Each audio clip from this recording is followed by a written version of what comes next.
हमारी जमीन पर खून बहाने वाले उन जालिमों को आप हमारे हवाले कर दें। काहिरा में उन्हें इबरतनाक सजा दी जाएगी। मैं बता चुका हूं कि उनकी दुश्मनी हमसे है। हम उनसे हिसाब लेंगे और इसकी खबर सिर्फ कलमनसी नहीं बल्कि काहिरा तक भी पहुंचेगी।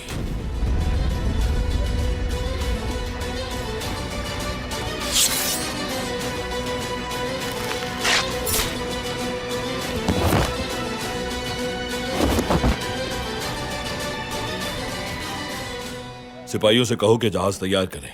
जैसे ही कलमनस से खबर आएगी हम जंग के लिए रवाना हो जाएंगे। जो हुक्म रईस। फौरन उस तोपची को और उस बदबख्त शहबाज को मेरे पास लाओ। कहना कि सल्तनत उस्मानिया के सफीर ने बुलाया है।